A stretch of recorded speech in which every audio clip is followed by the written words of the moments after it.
සුබ දවසක් ඔයාලා හැමෝටම තරුවැස YouTube channel එකෙන් සාදරයෙන් පිළිගන්නවා. ඉතින් ඔයාලා සියලු දෙනාම හොඳින් නැතයි කියලා විශ්වාස කරනවා. ඔයා කටක ලග්නයෙන් ඉපදුනා නම් ඉදිරි සතියේ කෙසේද කියා ඔයාට විමසා බලමු. ඔයාගේ කටක ලග්නයේ වන ලග්නාධිපති වන සඳු ග්‍රහයා ඉදිරි සතිය තුළ ලග්න කේන්ද්‍රය තුළ කෙසේ ගෝචර වීම සිදුවනවා අද ඉන් ඔයාගේ ධනය රැකියාව අධ්‍යාපනය ගෘහ සැපත හා සෞඛ්‍ය කෙසේද කියා විමසා බලමු. ඔව් ඊට ප්‍රථමව අපි ලග්නය සහ ලග්නාධිපතිගේ ස්වභාවයන් හා ගති ලක්ෂණයන් සැකවින් මදක් විමසා බලමු. ඔව් සඳු ග්‍රහයා පිළිබඳව විස්තර කතා කරොත් විශේෂයෙන්ම ජලකාරක මාතෘකාරක ඒ කියන්නේ විශේෂයෙන්ම ග්‍රහ පවුලේ විසවුන් වහන්සේ හැටියට තමයි අපි සැලකන්නේ. උදාහරණයක් විදිහට අපේ පවුලේ මවට සමාන කරන්න පුළුවන්. ඉතින් සඳු ග්‍රහයාගේ මූලිකත්වයෙන් විශේෂයෙන්ම ජන්මීන්ගේ විශේෂයෙන්ම ජල ධාතුව හා ස්ත්‍රීන්ගේ විශේෂයෙන්ම සිරුර ආශ්‍රිතව යම් ජලය ආශ්‍රිත කෙරෙනා වූ සිරුරේ ක්‍රියාකාරීත්වයට විශේෂයෙන්ම සඳුගේ බලපෑම ලැබෙනවා. ඔව් ඊට අමතරව විශ්ව කේන්දරයට අනුව හතරවන භාවයේ අයිතිකාරීත්වය තමයි සඳු ග්‍රහයට ලැබෙන්නේ. ඉතින් අපි දන්නවා මවගේ ඥාතින් මව් පාර්ශවය නියෝජනය කරන්නේ සඳු ග්‍රහයා. ඊට අමතරව විශේෂයෙන්ම චෛතසික සිත අපේ සියලු ක්‍රියාවන් වලට අදහස් වලට සැමදේට මුල් වෙන්නේ චෛතසික අපේ සිත. ඉතින් සිතේ ක්‍රියාකාරීත්වයට මූලිකම සඳු ග්‍රහයාගේ පිහිටීම ජන්මපත්‍රය තුළ කෙසේ සිදුවේද කියා විමසා බලන්න පුළුවන්. ඉතින් ඒ අනුව තමයි සඳු ග්‍රහයට විශේෂිත වූ තැනක් ලැබිලා තියෙන්නේ. ඊට අමතරව නැකත් භාවිතයේදී සඳු ග්‍රහය මූලික කරගෙන තමයි සෑම දෙයක්ම මහා නක්ෂත්‍රයට අනුව නිර්මාණය වෙන්නේ. ඉතින් ඒ වගේ සුළු වශයෙන් ඉතින් කටක ලග්නේ හිමියෝ ආට ඔන්න උත්තරායණය විශේෂයෙන් මුදුන වැවින් විශේෂයෙන් අපි දන්න උසස් ගති ලක්ෂණ තියෙන්නේ මොවුන්ගේ. ඔව් ඉතින් කටක ලග්නේ කටක රාශිය ඍණාත්මක රාශියක් විදියට තමයි හඳුන්වන්න පුළුවන් ජ්‍යොතිෂයට අනුව. ඉතින් ඍණාත්මක භාවයේ මූල ධර්මය අනුව විශේෂයෙන්ම උදාසීන සහ අවිද්‍යාමාන අදහස් වලින් පිරුණු අය වෙනවා මෙයයි. ඒ අනුව ඊට අමතරව ආරක්ෂිතව හැසිරෙන අය වෙනවා.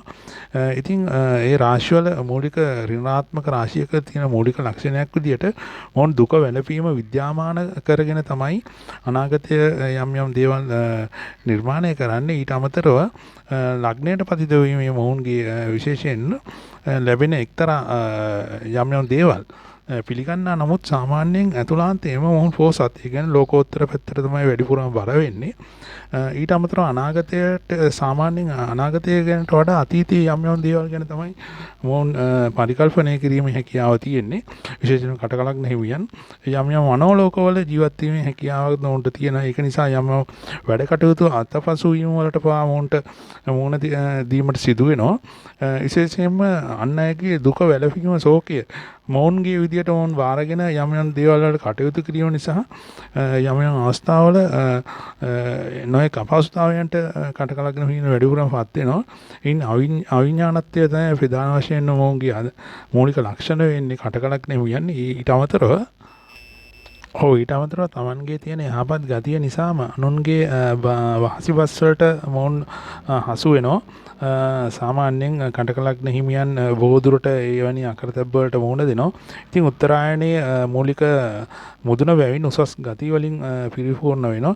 පරිපූර්ණ වෙනවා මේ කටක ලග්න හිමියන්. ඊට අමතරව චිත්තකාරක ක්‍රියාවන් කිරීමේ හැකියාව සැබවින්ම ඔවුන්ට උරුමයෙන් ගෙනත් දෙනවා. ඒ කියන්නේ අපි දන්නවා හතරවෙනි භාවය කියන්නේ චෛතසික සිතට මුල් වෙන භාවයේ අධිපති වෙන කාලපුරුෂයාට අනුව හා විශ්ව කේන්දරයට අනුව.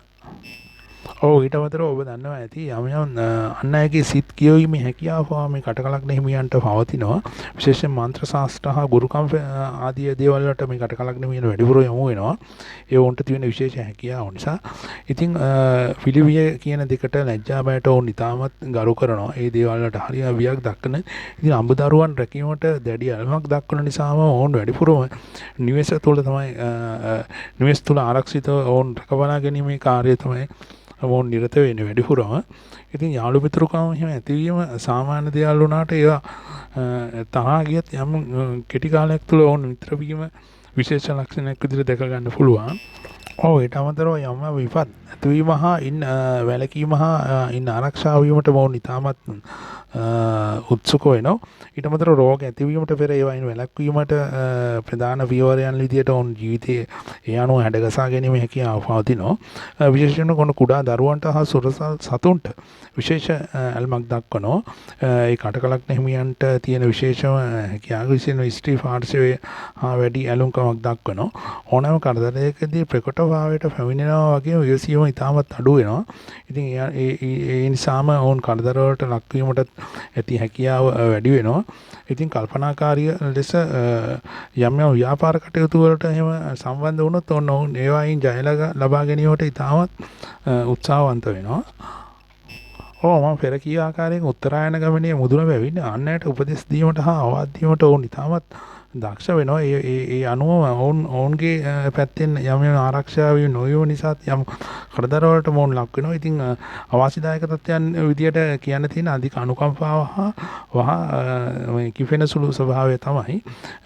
ඊට අමතරව ඔන්න ගණනාලය ආමාශය ආදී ප්‍රධාන පිත්තාශය අක්මාව ආදී ඉන්ද්‍රියන් වලට විශේෂ අයිතිකාරිත්වයක් දරනවා සිරුරේ.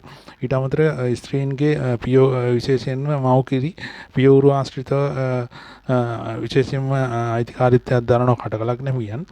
මව්කිරිවල හිඟතාවයක් තිබෙනම් විශේෂයෙන්ම චන්ද්‍රයාගේ සඳුගේ පිහිටීම එයට බලපානවා. ඒ අමතර කාරණයක් විදිහට මම කිව්වේ. ඊට අමතරව යම් ජන්මියෙක්ගේ සඳු නීචව යම් පාපග්‍රහ දෘෂ්ටි වලට ලක්ලා තියෙනම් ඊට අමතරව යම් මේ භූත දෝෂ ආදී දේවල් වලට නැඹුරු වීමේ හැකියාවක් වැඩි හැල්මක් දක්වනවා. ඉතින් අපි බලමු ඉදිරි සතියේ කටකලක් නෙමෙයි ඔයාගේ කෙසේද කියලා. ඔබගේ ලග්නාධිපති වන ඉදිරි දින කීවේ විශේෂයෙන්ම ධනභාවය හා වික්‍රමස්ථානයේ ගෝචර වීමත් ඉතින් වික්‍රමස්ථානයේ කේතු රවිගම නැගතක හා සෙනසුරු හත්වන දෘෂ්ටිය ලැබීමත් නිසා ඔන්න විශේෂයෙන්ම උරුමයන් ඔයාට ලැබෙන දෙමාපියන්ගෙන් ලැබෙන උරුමයන් වල යම් යම් අඩුපාඩුකම් ඒවා වැඩි දියුණු කරගෙන යාමට යම් යම් බාධකයන් පැන නගින්න පුළුවන්. ඉතින් ඒ ගැන පොඩි අවධානයක් යොමු කරන්න. ඉතින් ධනය පිළිබඳ බැලුවොත් ඔන්න ඔයාගේ බාධක ස්ථානයේ විදියටත් ක්‍රියාත්මක වෙනවා. අයස්ථානාදී පති හා විශේෂයෙන්ම ධනස්ථානාධිපතියන්ගේ ගෝචර වීම හා අයස්ථානයට කුජගේ පස්වන දෘෂ්ටියත් එහි ගෝචර වන බ්‍රහස්පති අඟහරුගම් නැගත අඟහරු නීචත්වයේ පැවතීමත් සෙනසුරුගේ තුන්වෙනි දෘෂ්ටියත් පතිත වීම නිසා ඔන්න යාට සාමාන්‍ය රාජ්‍ය සම්බන්ධතා හා ඒ ආශ්‍රිත රැකියාවල යම් යම් කටයුතු කිරීමට වාසිතාත්යන් ගෙන දුන්නත් ඉන් ලැබෙන ඵල ප්‍රයෝජනවල යම් අඩුලුඩුකම් පවතින්න පුළුවන් ඉදිරි සතියේ. රැකියාව පිළිබඳ බැලුවොත් ඔබගේ රැකියාව පිළිබඳ බැලුවොත් ඔන්න ධාවන භාවයේ රවි ගෝචර වීමත් ඉතින් රවිගේ විශේෂයෙන්ම සතුරු නවාංශකයක රවි ගෝචර වීමත් ඉතින් ධවන්නේ අධිපති වන කුජ කටක රාශිය තුල නීච වීමත් ප්‍රධාන වශයෙන් ඔබගේ රාජ්‍යාංශයන්හි වැඩ කරන කෙනෙක් නම් ඔයා විශේෂයෙන්ම තව වගකීම් නොපිරිහෙලා ඉටු කිරීමට වග බලා ගන්න ඕන. විශේෂයෙන්ම නායකත්ව හැඟීමෙන් ඔයා වැඩ කරන ඕන යම් සමූහයක් පාලනය කරන කෙනෙක් වෙනවා නම් විශේෂ අවධානය යොමු කරන්න ඕනේ ඒ සඳහා. ඉතින් අධ්‍යාපනය පිළිබඳ බැලුවොත් ඔන්න තුන්වන භාවය සහ පස්වන භාවය නවවන භාවය අධිපතියන් හා ගුන්ගේ ගෝචරයන් විශේෂයෙන් සලකා බැලුවොත් ඔන්න පස්වැනි භාවයට රාහුගේ පස්වන දෘෂ්ටියත් වැටෙනවා. ඊට අමතරව පස්වන භාවයේ අධිපතියා විශේෂයෙන්ම අඟහරු නීචව ලග්න භාවයේ ගෝචර වෙනවා. ඊට අමතරව නවවන භාවයේ ඉන්න බ්‍රහස්පති ග්‍රහයා විශේෂයෙන් බාධක ස්ථානයේ ගෝචර වෙනවා. ඉතින් මේ දේවල් සැලකිල්ලට ගත්තම විශේෂයෙන් ඔයා තාක්ෂණික හෝ කාර්මික ශ්‍රේෂ්ඨයන්ගේ අධ්‍යාපන කටයුතු වල යවන සම්බන්ධ වීම හා ඒ ආශ්‍රිත තරඟ විභාග ආදියට යොමු වෙලා ඉන්නවා නම් ඔන්න ප්‍රායෝගික භාග පෙන්වුම් කරනවා යම් බාධකයන් ජය ගැනීමට හා ඒවායින් යම් ඵල ප්‍රයෝජන ලබා ගැනීමට යම් අඩුලුහුඩුකමක් වෙන්න ඕන ඉදිරි සතියේ. ඉතින් ඒ ගැන පොඩි අවධානය යොමු කරන්න ඕන. ගෘහ සැවත පිළිබඳ බැලුවොත් විශේෂයෙන්ම ඕන හත්තන භාවය විශේෂයෙන්ම සෙනසුරට අයිති රාශියක් වෙන සෙනසුර රාශාධිපති වෙනවා. ඊට අමතරව ආධාරක භාවයන් වෙන තුන්වන භාවය සහ 11 වන භාවය අධිපතියන් බුධ හා විශේෂයෙන්ම සිකුරු ග්‍රහය වෙනවා. ඉතින් සිකුරු සෙනසුරුගම නැගතක ඉන්න නිසා ගෝචර වීමත් හේතු කොටගෙන කේතුක පස්වන දෘෂ්ටිය ආයස්ථානයට වැටෙනවා. ඉතින් ඊට අමතරව කේතුක තුන්වන භාවයට ආධාරක භාවයක් වන කේතුගේ රවිගේ දෘෂ්ටිය හා සෙනසුරුගේ හත්වන දෘෂ්ටියත් වැටීම නිසා ඔන්න විශේෂයෙන්ම පෞල් ජීවිතයේදී විවාහ කටයුතු සම්බන්ධව සුළුසුළු අතවසු වීම පෙන්වු කරන විශේෂයෙන්ම රැකියාව හා යම් යම් ප්‍රශ්නකාරී ගැටලුකාරී තත්ත්වයන් පවුල තුළ ගොඩනැගීම නිසා යම් යම් අවුල් වියවුල්කාරී තත්ත්වයන් නැති වෙන්න පුළුවන්. ඊට අමතරව ඔන්න දරුවන්ගේ කටයුතු වලදී විශේෂයෙන් ඉක්මන් තීරණ ගැනීම හිතකර වෙනවා. ඉදිරි සතිය තුළ ඒක අවධානය යොමු කරනවා. සෞඛ්‍ය තත්ත්වය අතින් බැලුවොත් ඔන්න හිසේ කැක්කුම ආශ්‍රිත හා යම් ගිලාශ්‍රිත යම් වේදනාවන් ඔයාට ඉදිරි සතියේදී ඇති වෙන්න පුළුවන්. ඉතින් ජය අංකයේ විදියට අංක 3ත් වර්ණයේ විදියට රන්වන් පාට තමයි ඔයා තෝරා ගන්න ඕන. විශේෂයෙන්ම බ්‍රහස්පතින්දා ආදින තමයි සුබ දින විදියට තෝරා ගන්න ඕන. ඉතින් සාරාංශයක් විදියට ගත්තොත් දෙමාපිය උරුමයන්ගෙන් ලැබෙන නිශ්චල හා චංචල දේපළවල නිරෝල් භාවය හා ඒ ආශ්‍රිතව යම් යම් ක්‍රියාකාරකත්වයන් හා වැඩි දියුණු කරගෙන යාමේදී යම් යම් ප්‍රමාදයන් හා ගැටලුකාරී තත්ත්වයන් ඉදිරි සතියේදී ඇති වෙන්න පුළුවන්. ඉතින් ඒ ගැන විමසා බලන්න. අවධානය යොමු කරන්න. ඉතින් ඔයාලට සුබ දවසක්. තෙරුවන් සරණයි. ස්තුතියි.